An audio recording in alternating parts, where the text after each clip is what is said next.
तो लीजिए प्यारे विद्यार्थियों, हमारे पास में आ चुका है 7 नवंबर को होने वाला कक्षा 11वीं का आपका अर्धवार्षिक परीक्षा का राजनीति विज्ञान का पूरा क्वेश्चन पेपर और इसका पूरा सॉल्यूशन। जी हाँ प्यारे विद्यार्थियों, आप सबके लिए मैं पूरा का पूरा क्वेश्चन पेपर विद सॉल्यूशन के साथ में लेकर आ चुका हूँ। जैसा पेपर प्यारे बच्चों मेरे द्वारा यहाँ से आपको बताया जाएगा ना, ठीक वैसा का वैसे क्वेश्चन पेपर आपको परीक्षाओं में देखने को मिलेगा।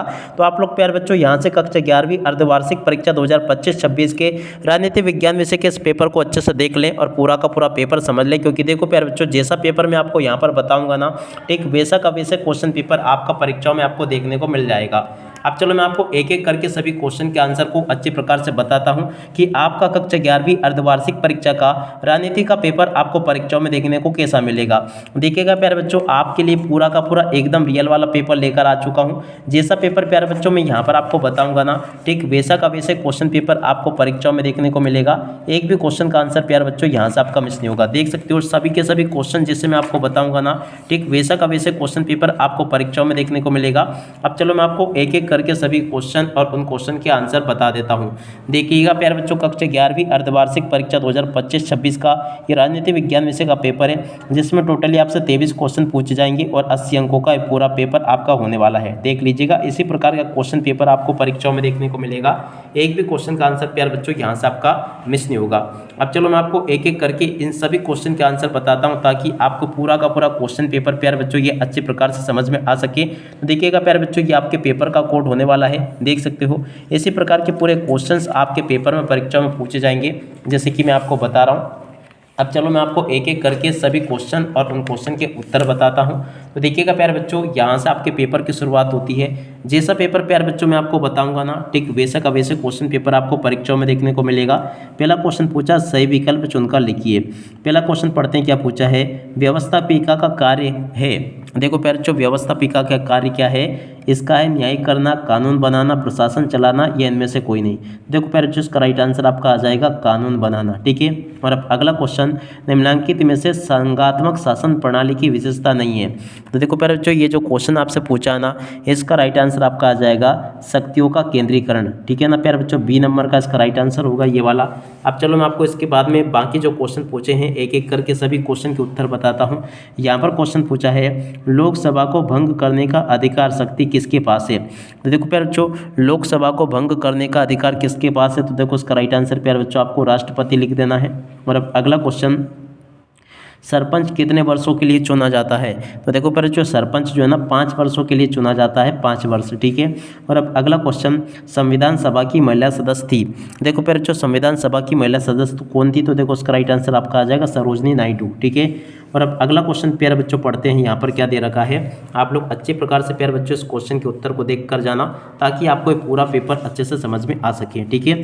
यहाँ पर प्यारे बच्चों क्वेश्चन लिखा है, जहाँ कानून है वह स्वतंत्रता नहीं है, ये किसने कहा था। तो देखो प्यारे बच्चों, यहाँ से आपको लिख कर आना होगा, सी नंबर का हाफ्स ने कहा था ऐसा, ठीक है। और उसके बाद में देखो प्यारे बच्चों, आगे आपका पेपर ये इंग्लिश मीडियम के बच्चों के लिए इस प्रकार से देखने को मिल जाएगा। अगर आप लोग प्यारे बच्चों इंग्लिश मीडियम के स्टूडेंट हो तो इस पेपर को देख कर जाना इस प्रकार से। और उसके बाद में चलो मैं आपको आगे के क्वेश्चन बता देता हूँ।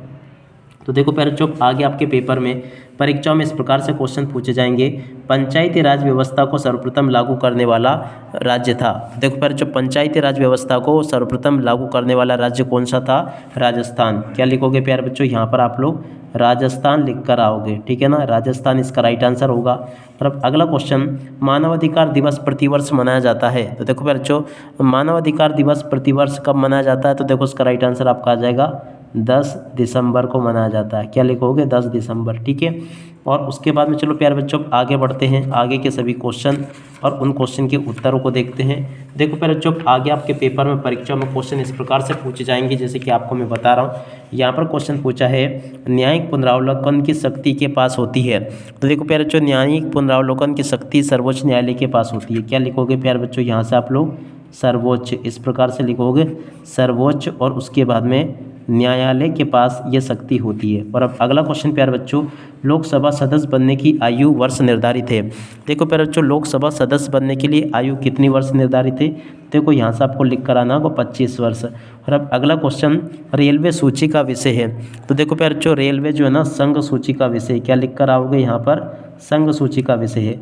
राष्ट्रवाद के रास्ते में बाधक रुकावट है। तो देखो प्यारे बच्चों, यहाँ पर आपको लिख कर आना होगा सांप्रदायिकता, क्या लिखोगे, सांप्रदायिकता, ठीक है। और उसके बाद में यहाँ पे आप लोग जातिवाद भी लिख दे चाहे तो ओब्लिक लगा के, जातिवाद राष्ट्रवाद के बाधक तत्व हैं, ठीक है ना।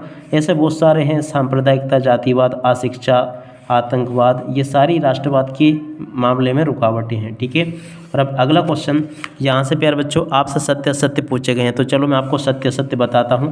पहला क्वेश्चन, विधान के अनुच्छेद 53 के तहत कार्यपालिका प्रमुख भारत का राष्ट्रपति होगा। देखो प्यारे बच्चों ये क्वेश्चन आपका बिल्कुल सत्य होगा। और अब अगला क्वेश्चन पढ़ते हैं, रिट जारी करने का अधिकार केवल सर्वोच्च न्यायालय के पास में है। तो देखो प्यारे बच्चों ये जो क्वेश्चन पूछा ना आपका, ये आपका क्या हो जाएगा, ये उच्च न्यायालय, देखो उच्च न्यायालय के पास भी होता है ये, ठीक है ना, तो आपका सत्य हो जाएगा। 42वें संविधान संशोधन द्वारा भारतीय संविधान के मूल कर्तव्यों की व्यवस्था की गई है। देखो प्यारे बच्चों ये क्वेश्चन ये भी आपका क्या हो जाएगा, सत्य हो जाएगा ये वाला क्वेश्चन भी, ठीक है। और अब अगला क्वेश्चन, प्राकृतिक समानता जन्म से ही प्राप्त होती है। तो देखो प्यारे बच्चों ये क्वेश्चन भी आपका सत्य होगा। कर न चुकाने पर व्यक्ति को नागरिकता से वंचित किया जा सकता है, ये भी प्यारे बच्चों आपका असत्य हो जाएगा। और अब अगला क्वेश्चन, महात्मा गांधी ने हिंद स्वराज नामक पुस्तक 1909 में लिखी थी। तो देखो प्यारे बच्चों ये क्वेश्चन ये भी आपका सत्य हो जाएगा। ऐसे प्यारे बच्चों आपको यहाँ तक के सभी क्वेश्चन के आंसर मैंने आपको बता दिए। अब चलो अपन आगे के इन क्वेश्चन को देख लेते हैं।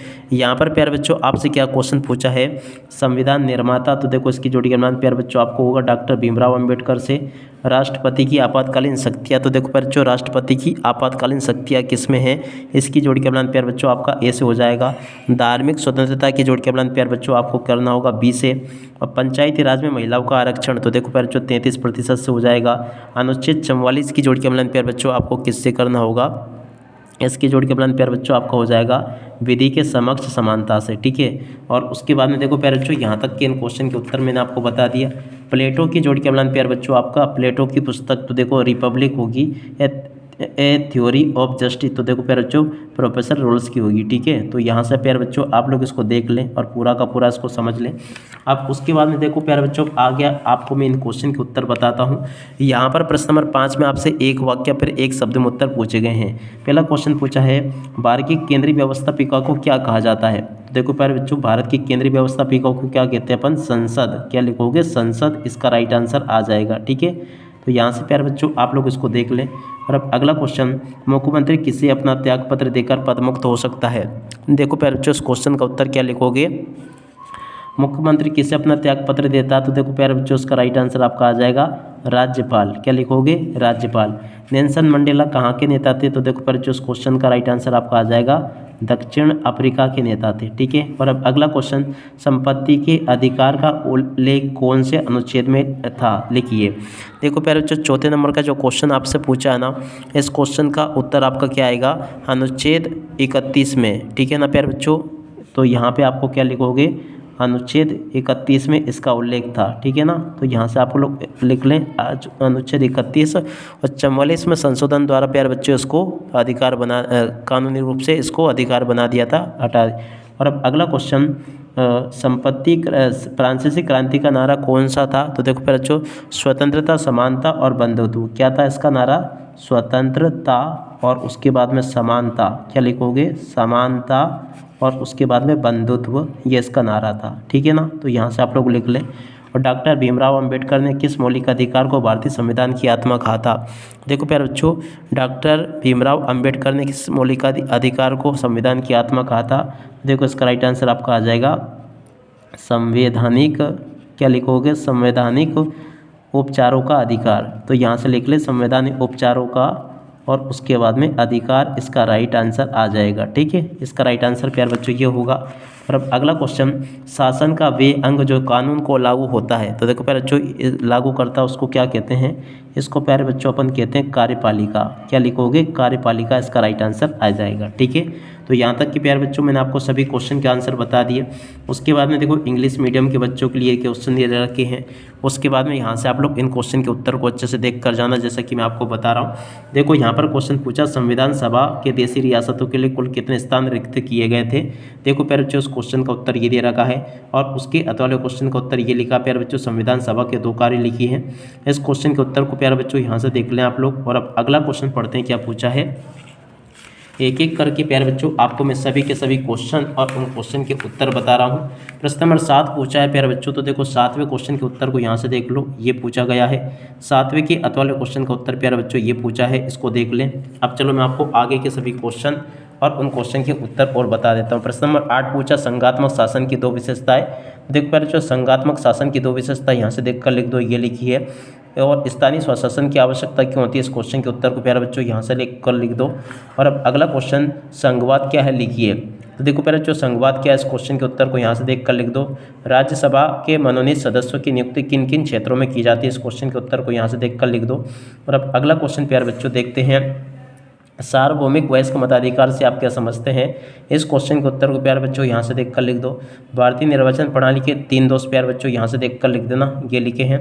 और अब अगला क्वेश्चन प्यारे बच्चों पूछा है प्रश्न नंबर 11, देखो यहाँ से देख लेना, विधि के समक्ष समानता क्या है। देखो प्यारे बच्चों विधि के समक्ष समानता क्या है, इस क्वेश्चन के उत्तर को देख लेंगे और अच्छे से लिख भी लेंगे इसको। और कानूनी समानता क्या है, इस क्वेश्चन के उत्तर को प्यारे बच्चों यहाँ से देखकर लिख दो। और अब अगला क्वेश्चन पढ़ते हैं जो कि प्रश्न नंबर 12 पूछा है, आर्थिक समानता के बारे में लिखिए। तो देखो प्यारे बच्चों आर्थिक समानता के बारे में यहाँ से देखकर लिख देना। सामाजिक न्याय का क्या अर्थ है प्यारे बच्चों, इस क्वेश्चन के उत्तर को यहाँ से देखकर लिख दो। और अब अगला क्वेश्चन पढ़ते हैं, क्या दे रखा है, यहाँ पर क्वेश्चन लिखा है लोकतंत्र क्यों आवश्यक है। तो देखो प्यारे बच्चों लोकतंत्र क्यों आवश्यक है, इस क्वेश्चन के उत्तर को यहाँ से देखकर लिख दो। लॉन्ग वॉक टू फ्रीडम किसकी रचना है, इस क्वेश्चन के उत्तर को प्यारे बच्चों यहाँ से देखकर लिख देना। और अब अगला क्वेश्चन पढ़ते हैं, क्या दे रखा है, धार्मिक स्वतंत्रता का अर्थ लिखिए। देखो प्यारे बच्चों धार्मिक स्वतंत्रता का क्या अर्थ है, इस क्वेश्चन के उत्तर को यहाँ से देखकर लिख दो। राजनीतिक सिद्धांत क्या है, इस क्वेश्चन के उत्तर को प्यारे बच्चों यहाँ से देखकर लिख दो, ये बता दिया मैंने आपको। और अब अगला क्वेश्चन पढ़ते हैं, देखिएगा प्रश्न नंबर 15, देखो यहाँ पर जो क्वेश्चन दे रखा ना, न्यायपालिका के 4 प्रमुख कार्य लिखिए। तो देखो बच्चों न्यायपालिका के 4 कार्य यहाँ से देखकर लिख देना। भारत की प्रथम महिला चुनाव आयुक्त कौन थी, वे कब तक रही, ये भी आपको लिखना है। तो देखो इस क्वेश्चन के उत्तर को प्यारे बच्चों यहाँ से देखकर लिख दो। प्रश्न नंबर 16 पूछा है लोकतंत्र में चुनाव का क्या महत्व है। तो देखो इस क्वेश्चन के उत्तर को प्यारे बच्चों यहाँ से देखकर लिख दो, ये लिखा है। और उसके बाद में देखो भारतीय निर्वाचन आयोग की 4 शक्तियाँ कार्य बताइए। तो देखो इस क्वेश्चन के उत्तर को यहाँ से देखकर लिख लो। और अब अगला क्वेश्चन प्यारे बच्चों पूछा है प्रश्न नंबर 17, न्यायपूर्ण समाज किसे कहते हैं। तो देखो प्यारे बच्चों न्यायपूर्ण समाज किसे कहते हैं, इस क्वेश्चन के उत्तर को देख लें यहाँ से और अच्छी प्रकार से लिख भी लें। स्वतंत्रता किसे कहते हैं प्यारे बच्चों, इस क्वेश्चन के उत्तर को यहाँ से देख लें और पूरा का पूरा इसको भी याद कर लेना आप लोग, ये बता दिया मैंने आपको। और उसके बाद में देखो अगला क्वेश्चन पढ़ते हैं प्रश्न नंबर 18, अधिकार कितने प्रकार के होते हैं। तो देखो प्यारे बच्चों अधिकार कितने प्रकार के होते हैं, इस क्वेश्चन के उत्तर को यहाँ से देखकर लिख दो। और अब अगला क्वेश्चन पूछा है धन विधेयक क्या है। तो देखो प्यारे बच्चों धन विधेयक क्या है, इस क्वेश्चन के उत्तर को यहाँ से देखकर लिख दो। और अब अगला क्वेश्चन पढ़ते हैं प्यारे बच्चों, क्या दे रखा है, 19वां क्वेश्चन लिखा है राज्यों द्वारा किन परिस्थितियों में अधिकारों को सीमित किया गया है। तो देखो इस क्वेश्चन के उत्तर को यहाँ से देखकर लिख लो प्यारे बच्चों। अब अगला क्वेश्चन संविधान में नागरिकों को प्राप्त अधिकारों की विवेचना कीजिए। तो देखो प्यारे बच्चों इस क्वेश्चन के उत्तर को यहाँ से देखकर लिख दो। यहाँ तक का पूरा प्यारे बच्चों आपको मैंने इस क्वेश्चन का उत्तर बता दिया है। अब चलो इसके बाद में अपन आगे बढ़ते हैं, आगे के सभी क्वेश्चन और उन क्वेश्चन के उत्तरों को मैं आपको बता देता हूँ। प्रश्न नंबर 20 पूछा है भारतीय संविधान कैसे बना। देखो प्यारे बच्चों भारतीय संविधान कैसे बना, इस क्वेश्चन के उत्तर को यहाँ से देखकर लिख दो और पूरा का पूरा इसको याद कर लेना। संविधान निर्माण में डॉक्टर भीमराव अंबेडकर की योगदान को लिखिए। तो देखो प्यारे बच्चों इस क्वेश्चन के उत्तर को यहाँ से देखकर लिख दो, ये बता दिया मैंने आपको। और अब अगला क्वेश्चन पढ़ते हैं, यहाँ पर क्वेश्चन दे रखा स्वतंत्रता की अर्थ व प्रकारों की व्याख्या कीजिए। देखो प्यारे बच्चों स्वतंत्रता की अर्थ और प्रकारों की व्याख्या आपको इस प्रकार से कर देनी है। स्वतंत्रता की महत्व को प्यारे बच्चों आपको इस प्रकार से लिख कर आना होगा, ये भी आप लोग देख लें। और अब अगला क्वेश्चन पूछा प्यारे बच्चों प्रश्न नंबर 22, समानता की अभाव में स्वतंत्रता निरंतरता के समझकर अपने विचार लिखिए। देखो प्यारे बच्चों इस क्वेश्चन के उत्तर को यहाँ से देख लें और पूरा का पूरा इसको समझ भी लें, ये भी मैंने आपको बता दिया। और अब अगला क्वेश्चन प्यारे बच्चों, संयुक्त राज्य अमेरिका में नस्ली भेदभाव मानवता के विकास में बाधक है कैसे। इस क्वेश्चन के उत्तर को प्यारे बच्चों यहाँ से देख लो और पूरा का पूरा लिख लेना। उसके बाद में देखो 23वां क्वेश्चन पूछा है नागरिकता की परिभाषा दीजिए। देखो प्यारे बच्चों नागरिकता की परिभाषा इस प्रकार से आपको लिखनी होगी और पूरा का पूरा इसको याद कर लें। देख सकते हो प्यारे बच्चों यहाँ तक के सभी क्वेश्चन के आंसर बता दिए। नागरिक अधिकार किसे कहते हैं, इस क्वेश्चन के उत्तर को प्यारे बच्चों यहाँ से देख कर लिख दो, ये भी पूरे का पूरा प्यारे बच्चों मैं आपको बता चुका हूँ। तो A to Z प्यारे बच्चों आपके पेपर के सभी क्वेश्चन और उन क्वेश्चन के आंसर मेरे द्वारा यहाँ से आपको बता दिए गए हैं। एक भी क्वेश्चन का आंसर प्यारे बच्चों यहाँ से आपका मिस नहीं होगा अगर आपने इस पेपर को अच्छे से समझ लिया तो। अब इसी के साथ में प्यारे बच्चों इस वीडियो को यहीं पर पूरा करते हैं। नमस्कार, जय हिंद, जय भारत।